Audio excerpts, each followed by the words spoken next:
कि आप राम को हिस्टोरिकल कैरेक्टर मानते हैं या मिथिकल कैरेक्टर? Mythical. रामायण मेरे ख्याल से माइथोलॉजी है। माइथोलॉजी? माइथोलॉजी। तो आपके हिसाब से रामायण हिस्ट्री है या mythology? Mythology. Mythology. Mythology. History history? Right ही इज टोटली राइट मिथोलॉजी का मतलब ही ये है कि it's not true and if something is not true you don't believe in it if there is belief then you it's all about belief Mythology. Mythology.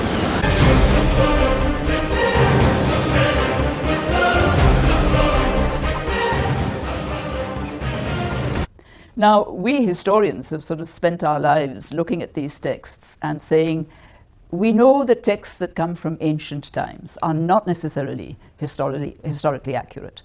And we know that sometimes it's very difficult to date them. If you look at the study of scientific dating of Ramayana, the important aspect about the Ramayana is that when Valmiki wrote the epic, he made it with many proofs. He packed so much information about the various planetary positions of those days, the geography of the areas mentioned in the epic, the seasonal events, and about the genealogy of various kings. That's virtually a no-brainer to establish the dates on which those events occurred.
conclusions of scientific history are so different from the traditional history we are familiar with that they will be initially unbelievable.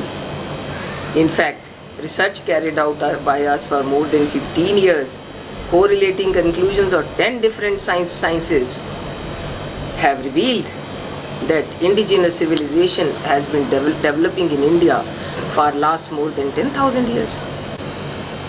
Sky views referred to in Rig Veda can be observed taking help of planetarium software around 9,000 to 7,000 years back. Whereas important events in the life of Shri Ram narrated by Maharshi Valmiki and their astronomical positions can be observed sequentially in the sky more than 7,000 years back. The story doesn't end here. Come to Mahabharata. The sequential sky views referred to therein could be observed more than 5,100 years back. But that's only one part of the story. That's only astronomy. The question is that during last 30 years, there have been so many hundreds and hundreds of excavations in Indus, Saraswati and Ganga regions. These have thrown up articles which are mentioned in Vedas and Ramayana and Mahabharata.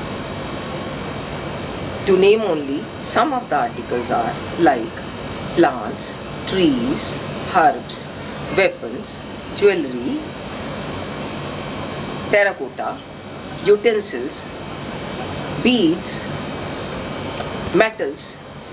They have all been found and their carbon dating has been done by placing them as belonging to the period 9,000 to 5,000 years before present. Is that not a sufficient evidence about the truth and the historicity of these texts? I will believe after such an intensive research that Ramayana and Mahabharata are the history of the period, where our Vedas are the compilation of knowledge of that period. The most important finding of our research is about the genetic studies. These studies have revealed that there has been genetic continuity in India for more than 11,000 years and there is no inflow. In fact, the North Indians, Dravidians, tribals all share their genetic heritage. Brahmins and Kshudras, Hindus and Muslims, they also share their genetic heritage. We are very excited. We feel that the artificial divides which were created amongst the populations of India based on traditional history will no longer exist if this scientific history, its knowledge is disseminated. And I think the future is for scientific history, not for linguistic guesswork history. And India will look forward to a shared pride in the antiquity of its history and heritage.